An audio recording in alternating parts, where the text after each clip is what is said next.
नमस्कार दोस्तों, एक बार फिर स्वागत है हमारे YouTube channel AA study point पर। आज हम शुरू करते हैं संस्कृत का जो दूसरा अनिवार्य संस्कृत 10th क्लास का दूसरा पार्ट है आपका अन्योक्ति विलासा। नितराम नीचो स्मीति त्वमं खेदम कूपा कदापि मा कृथा अत्यंत सरस हृदयो यथा परेशान गुणगृहीताशी। नितरा मतलब अत्यधिक, नीचो अस्मीति मैं नीचा या गहरा हूँ, खेदम खेद का मतलब है दुख, कदापि मतलब कभी ना करें, ठीक है। माकृथा मत करो, परेशान परेशान का मतलब है दूसरों के, गुण गृहीताशी का मतलब है गुणों को ग्रहण करने वाले हो। तो इसका अर्थ ये हुआ, हे कुएं मैं अत्यंत नीचा गहरा हूँ, इस प्रकार कभी भी दुख मत करो, क्योंकि तुम अत्यंत सहस हृदय वाले, जल युक्त और दूसरों के गुणों रस्सियों को ग्रहण करने वाले हो। अगर गंभीर भाव हम बात करें तो हे गंभीर पुरुष मैं अत्यंत तुच्छ हूँ, ऐसा समझकर तुम मन में खेद मत करो, क्योंकि तुम सहस हृदय वाले और दूसरों के गुणों को ग्रहण करने वाले हो। भाव यह है कि व्यक्ति कितना ही छोटा क्यों ना हो, यदि वह सरस हृदय और दूसरों के गुणों को ग्रहण करने वाला है तो वह किसी से भी कम नहीं है। ओके, अब हम दूसरे श्लोक पर चलते हैं। आपका यह है आपका नीर क्षीर विवेके हंसालस्य त्वमेव तनुषे चेत विश्व स्मन्ये धुन्नान्य कुलव्रतम पालयिष्यति का। ठीक है, तो इसका मतलब ये हो गया, नीर क्षीर का मतलब हो गया दूध, और नीर माने पानी और क्षीर माने दूध।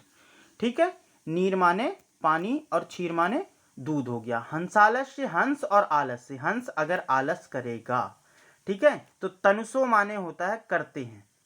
ठीक, विश्व, इसमें देखो विश्व अस्मिन अधुना अन्य, अब इस विश्व में दूसरा, कुलव्रतम कुल के व्रत को, पालिष्यति का मतलब है पालन करेगा, का मतलब कौन है। तो इसका अर्थ क्या होगा, इसका अर्थ आपको समझना है।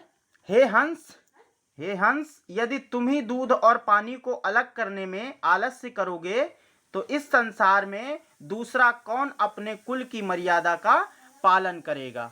ठीक है, अर्थात हे गुणग्राही पुरुष, यदि तुम ही गुण और दोष को समझने में आलस्य करोगे और उचित अनुचित का निर्णय नहीं करोगे तो इस संसार में दूसरा कौन अपने कुल व्रत का पालन करेगा। भाव यह है कि कुलीन वृत्ति के लोगों को अपने कुल व्रत अर्थात उचित अनुचित का विवेक करने में कभी भी आलस्य नहीं करना चाहिए। ठीक है, अब हम अगले उस पे देखते हैं।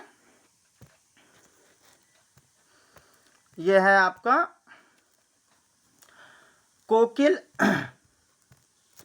कोकिल यापय दिवसान तावद विरशान करील विपटेषु यावन मिलदिमालः कोअपि रसालः सम्मुलिशति।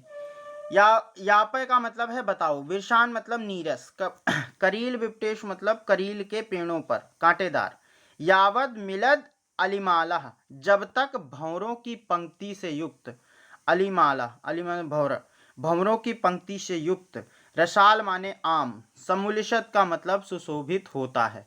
तो इसका अर्थ क्या होगा आपका, इसका अर्थ होगा आपका, हे कोयल तब तक अपने नीरस दिनों को करील के पेड़ों पर बिता लो जब तक भंवरों की पंक्तियों से युक्त कोई आम का वृक्ष विकसित नहीं होता है।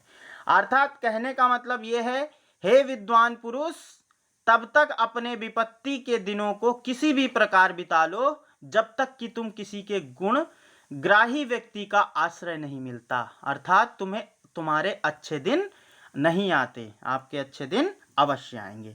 ठीक है, अब हम बात करते हैं अगले श्लोक पर।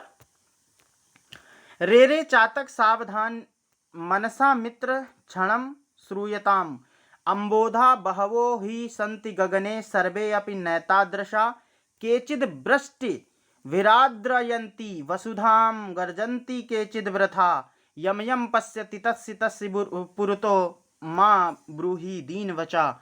इसका मतलब है सावधान होकर चित्त से, श्रूयताम मतलब सुनिए, अंबोधा मतलब बादल, नैतादृशा ऐसे नहीं है, वृष्टि विराद्रयन्ति, वृष्टि भी आद्रयन्ति मतलब वर्षा करके गीला कर देते हैं, वृथा मतलब व्यर्थ में, यम यम मतलब जिस जिसको, माँ ब्रूहि मत कहो, दीन वचा दीनता भरे वचन मत कहो। चातक एक पक्षी होता है जो स्वाति नक्षत्र की बूंद को ही ग्रहण करता है, पीता है, ठीक है। तो उसके बारे में कहा गया है हे मित्र चातक तुम क्षण भर, हे मित्र चातक तुम क्षण भर सावधान चित्त से मेरी बात सुनो। अंबोधा बहवो ही संति गगने सर्वे अपि नेत्रादृशा। आकाश में बहुत से बादल हैं लेकिन सभी एक जैसे नहीं होते। केचिद् वृष्टि, कुछ तो बरसते हैं और पृथ्वी को भिगो देते हैं और कुछ व्यर्थ ही गरजते हैं। यम यम पश्यत तस्य तस्य पुरतो माँ ब्रूहि दीन वचा, जिस जिसको तुम देखते हो उसके सामने दीन वचन ना बोलो। अर्थात हे विद्वान पुरुष तुम क्षण भर मेरी बात ध्यान पूर्वक सुनो। संसार में अनेक धनवान और समर्थ हैं परंतु सभी लोग उदार नहीं होते। उनमें से कुछ अधिक उदार होते हैं, कुछ अत्यंत कृपण मतलब कंजूस होते हैं। अतः तुम प्रत्येक से आशा करते हुए उनके सामने अपना हाथ मत फैलाओ। ठीक है, अब हम अगले श्लोक पर चलते हैं। अगला श्लोक है हमारा सोने का दुख क्या है। नावै ताड़नात् तापनात् बहि मध्ये नावै विक्रयात् क्लिश्मानोऽस्मिन् स्वर्णस्य में मुख्य दुखम तदेकम यतो माँ जना गुंजया तोलंती। इसका मतलब ये है कि सोना जो है अपने दुख को बता रहा है। क्या कहता है कि मैं सोना न पीटने से, ताड़यात मतलब पीटना, तापनात मतलब तपाने से, और किसके, अग्नि के बीच में तपाए जाने से, ना वह विक्रयात ना मुझे बेचे जाने का दुख है।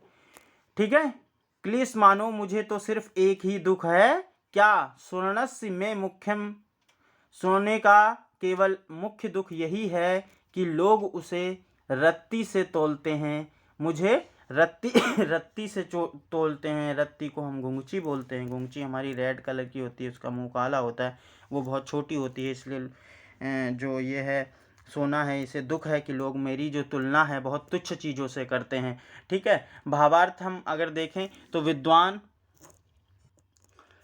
विद्वान स्वाभिमानी पुरुष विपत्तियों से नहीं डरता। उसका अपमान तो नीच के साथ उसकी तुलना करने से होता है। तात्पर्य यह है कि शारीरिक कष्ट उतना दुख नहीं देते जितना पीड़ा मानसिक कष्ट पहुंचाते हैं। तो सोने को यही दुख है कि वह, उसकी जो तुलना की जाती है वो बहुत तुच्छ व्यक्तियों के साथ या तुच्छ चीज़ों के साथ की जाती है। सोने का मुख्य दुख यही है। अगला हम देखते हैं यहाँ पर क्या है। यहाँ पर यह है एक भंवरा बेचारा कमल के अंदर बंद हो गया है। वो क्या सोचता है, कमल की पंखुड़ियों के अंदर बंद भंवरा क्या सोचता है। भंवरा ये सोचता है कि रात्रि गमिष्यति भविष्यति सुप्रभातम भाष्वानुदेश्यति हसिष्यति पंकजालिः इत्थम विचित्तयन्ति कोशगते दुईरेफे हा हंत हंत नलिनी गज उज्झारा। कहने का मतलब यह है रात्रि गमिष्यति मतलब रात बीतेगी, भविष्यति होगा, सुप्रभातम मतलब सुंदर प्रभात, भाष्वानुदेश्यति मतलब भानु उदय होगा मतलब सूर्य उदय होगा, हसिष्यति मतलब खिलेगा, पंकजाल माने कमलों का समूह, इत्थम इस प्रकार से, विचित्तयन्ति सोचते सोचते, कोश गते कोश के कमल पुट में बैठे हुए, द्विरेफ मतलब भंवरे के, और नलिनी मतलब होता है कमल, उज्झार मतलब उसको उखाड़ देना या हरण करना उसका। ठीक है, तो कमलिनी में बंद भंवरा सोचता है, क्या सोचता है कि रात व्यतीत होगी, सुंदर सुप्रभात होगा, सूर्य निकलेगा, ठीक है, और कमलों का समूह खिलेगा। इस प्रकार इत्थम मतलब इस प्रकार सोचते हुए कमल पुट में बैठा हुआ भंवरा सोचते सोचते क्या होता है कि हा हंत हंत का मतलब है बड़े दुख की बात है कि हाथी ने उसी कमलिनी को उखाड़कर फेंक दिया। भाव क्या है? मनुष्य तो सुख की आशा में अपने दुख के दिन काटता है, परंतु उसका दुख समाप्त भी नहीं हो पाता है कि उसे मृत्यु ग्रस लेती है। तात्पर्य यह है कि मनुष्य चाहे कितनी भी मधुर कल्पनाएं क्यों न करे, किंतु उसके ऊपर कुछ भी निर्भर नहीं होता, होता वही है जो ईश्वर चाहता है। ठीक है।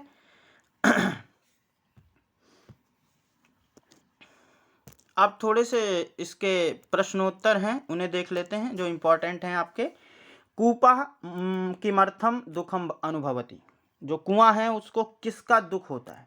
कूपा नितराम नीचा अस्ति, कुआं जो है अत्यधिक नीचा है, इसी बात का उसे दुख है। सुवर्णस्य की मुख्य दुखम अस्ति, सोने का मुख्य दुख क्या है? जना सुवर्णस्य गुंजया सह तोलयन्ति, मतलब लोग उसकी तुलना किससे करते हैं? तुच्छ चीज से करते हैं, यही दुख है। गजा काम उज्झार, गजा किसको, किस चीज को उज्झार मतलब उखाड़ दिया?